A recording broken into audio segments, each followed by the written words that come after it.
नांदेड़ के गयूर मुसलमानों, मैं तुमको दावे के साथ कह सकता हूं कि तुम बड़े खुशकिस्मत हो कि तुम्हारे दरमियान एक ऐसी मजबूत क़यादत है जो हर वक्त या हर तरीके से तुम्हारा साथ दे सकती है, हर तरीके से तुम्हारे सामने चट्टान की तरह खड़े रह सकती है।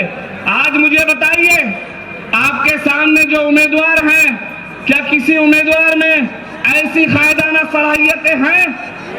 अगर आपका खुदा ना खास्ता कोई मसला होगा तो इन उम्मीदवारों में से कौन आपके सामने चट्टान की तरह खड़ा होगा? बताइए, कौन खड़ा होगा? अगर कानूनी मदद हुई, सैयद मोइन साहब आपके साथ रहे। जब कभी कोई जुल्म किया, सैयद मोइन साहब आपके साथ रहे। और आज हमारे इलाकों के डेवलपमेंट तो दूर की बात, लेकिन हमको हमारे खिलाफ मुख्तलिफ किस्म के बयानात देकर हमको एहसास कमतरी में मुब्तला किया जा रहा है।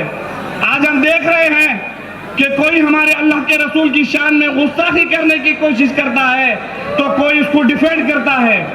इस रियासत का चीफ मिनिस्टर ये कहता है कि सरकार संतों के आशीर्वाद से चल रही है, संतों के बाल को भी धक्का नहीं लगेगा। तो मैं कहना चाह रहा हूं, मैं उस सैयद मोइन का सिपाही हूं, मैं असदुद्दीन ओवैसी साहब और अकबरुद्दीन ओवैसी साहब का सिपाही हूं कि वक्त के चीफ मिनिस्टर को कह सकता हूं कि तू होगा वक्त का चीफ मिनिस्टर, लेकिन जब बात अल्लाह के रसूल की आए तो वक्त का चीफ मिनिस्टर हो या प्रधानमंत्री हो, हम उसको अपनी जूती की नोक पे रखते हैं।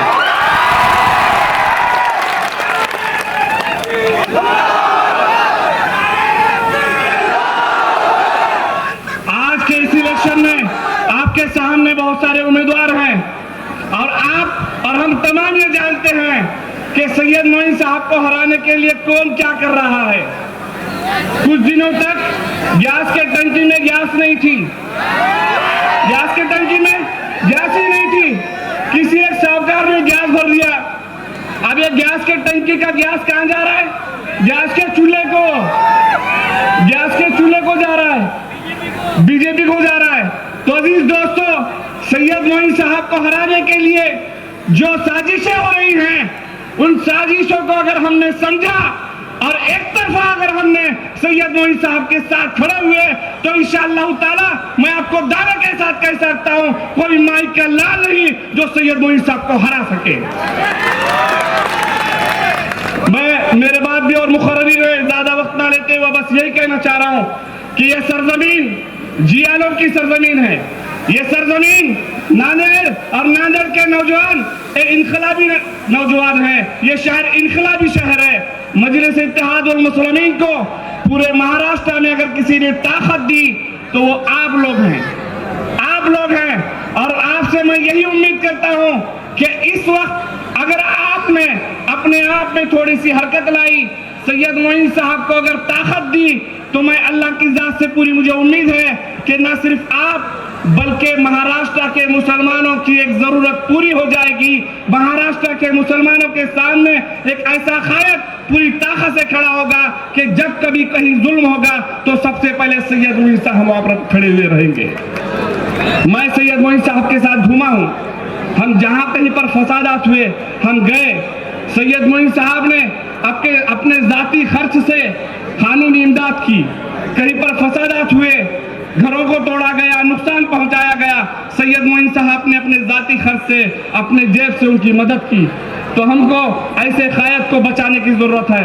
यकीन मानिए मुझे कहना बहुत कुछ है, लेकिन वक्त की तंगी है। सैयद मोइन साहब में जो कायदाना सलाहियतें हैं, इन सलाहियतों की हमको जरूरत है। हमारी जरूरत से ज्यादा, हमारी सैयद मोइन साहब को जरूरत से ज्यादा सैयद मोइन साहब की हमको ज्यादा जरूरत है।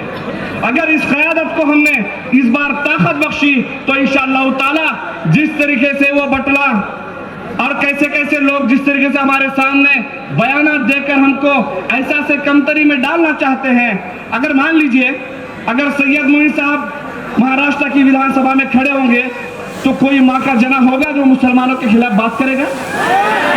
होगा?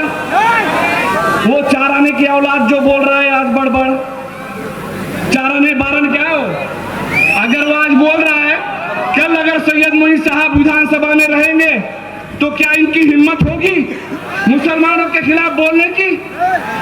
नहीं होगी ना? तो अजीज दोस्तों, 20 तारीख को हमको आसमान में क्या उड़ाना है? क्या उड़ाना है? नारे तकबीर, नारे तकबीर, नारे तकबीर। वाखिरुद्दावाना अनिल हम्दुलिल्लाहि रब्बिल आलमीन।